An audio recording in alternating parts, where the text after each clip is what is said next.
আসসালামু আলাইকুম বন্ধুরা, কেমন আছেন সবাই? রূপম আছে আপনাদের সাথে, আপনাদের প্রিয় চ্যানেল টেকনিক্যাল ভাই।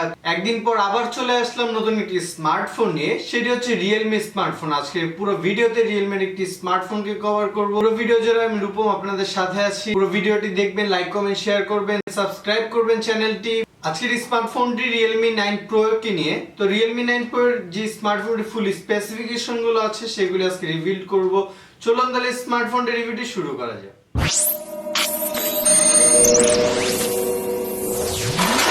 আচ্ছা, প্রথমে আসি Realme 9 Pro এর ডিসপ্লে স্পেসিফিকেশনের দিকে। ডিসপ্লের কথা যদি বলি 6.6 ইঞ্চির IPS LCD প্যানেল ইউজ করা হয়েছে, যা 120 Hz রিফ্রেশ রেটে রান করবে। 120 Hz রিফ্রেশ রেট এই প্রাইস রেঞ্জে স্মার্টফোনটিতে ঠিকই আছে। 400 ppi ডেনসিটি রাখা হয়েছে, 20:9 অ্যাসপেক্ট রেশিও রাখা হয়েছে। এছাড়া এটি 180 তে 2040 পিক্সেলে রান করবে। যদি ডিসপ্লেটি দেখেন তাহলে এটা ফুল ডিসপ্লেটা 84% কভার করছে, অর্থাৎ screen to body ratio 84.5 like এই রকম হবে। বডির কথা যেহেতু বলেই ফেলেছি, বডির কথা বলতে গেলে এতে সাইড মাউন্টেড ফিঙ্গারপ্রিন্টস ইউজ করা হয়েছে। 195 গ্রামের মতো স্মার্টফোনটির ওয়েট। এছাড়া স্মার্টফোনটিতে দুটি dual nano SIM standby use করা হয়েছে, আলাদা কোনো ডেডিকেটেড স্লট দেওয়া হয়নি। স্মার্টফোনের যে ইন্টারনাল স্টোরেজ তাই আপনাদের ইউজ করতে হচ্ছে। আচ্ছা, যদি Realme 9 Pro এর অপারেটিং সিস্টেমের কথা বলি তাহলে বলতে গেলে এটি Android 12 Realme UI 3.0 ইউজ করা হয়েছে। এছাড়া প্রসেসর হিসেবে অক্টা-কোর প্রসেসর দেওয়া হয়েছে, এবং প্রসেসরের কথা যদি চিপসেটের কথা বলি তাহলে এতে 695 5G প্রসেসর ইউজ করা হয়েছে, এবং জিপিইউ হিসেবে 691 এর যে জিপিইউটা রয়েছে সেটি দেওয়া হয়েছে। মোটামুটি মিড এই প্রাইস রেঞ্জে এর অপারেটিং সিস্টেম চিপসেট মোটামুটি ঠিক আছে। তারপরও যার পছন্দ মতো স্মার্টফোন দেখবেন, কার কোনটা দরকার সেই অনুযায়ী স্মার্টফোন পারচেজ করবেন।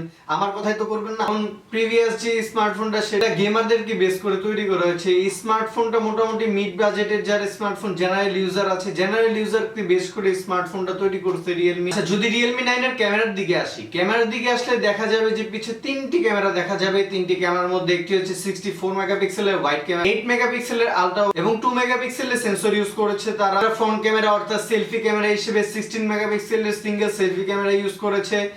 এছাড়া মেইন ক্যামেরা যেটা বললাম সেটা 4K তে 30 fps, 180 তে 360 fps পর্যন্ত রান করবে, এবং সেলফি ক্যামেরা 4K তে 30 fps পর্যন্ত এটি রান করবে। এছাড়া এই স্মার্টফোনটি মেমোরির কথা বলতে গেলে এটি ডেডিকেটেড কোনো স্লট ইউজ করা হয়নি। স্মার্টফোনটি RAM ROM যে ভেরিয়েন্টে আসছে সেটা জিবির সাথে 128GB এবং 8GB সাথে 128GB ভেরিয়েন্টটা বাংলাদেশে আসছে।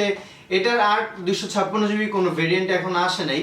তো এই দুইটা ভেরিয়েন্টই আছে, যার যেটা দরকার সেটা পারচেজ করতে পারেন। Realme 9 Pro স্মার্টফোনটি অফিশিয়ালি বাংলাদেশে লঞ্চ করছে, শুধু অফিশিয়ালি না আনঅফিশিয়ালি স্মার্টফোনটি বাংলাদেশে পাওয়া যাচ্ছে। তো আমি বরাবরের মতো আপনাদের সাজেস্ট করব যখন স্মার্টফোন বাই করবেন তখন অবশ্যই অফিশিয়াল বাই করবেন। আচ্ছা, যদি Realme 9 Pro এর স্মার্টফোনের অন্যান্য স্পেসিফিকেশনের কথা বলি তাহলে বলতে হয় এতে NFC সাপোর্ট দেওয়া রয়েছে, স্পিকার হিসেবে স্টেরিও স্পিকার রয়েছে, ব্লুটুথ অপশন রয়েছে, ব্লুটুথ হিসেবে 5.1 রয়েছে, Wi-Fi 802.11 সাপোর্ট রয়েছে, কিন্তু এতে রেডিও অপশনটি তারা রাখেনি। এছাড়া টাইপ সি চার্জার সাপোর্টিং রয়েছে। চার্জারের কথা যদি এসে পড়েছি, চার্জারের কথা যদি বলতে হয় তাহলে 5000 mAh এর নন রিমুভেবল ব্যাটারি ইউজ করেছে, যার সাথে 33 ওয়াটের ফাস্ট চার্জিং সাপোর্ট দিয়েছে।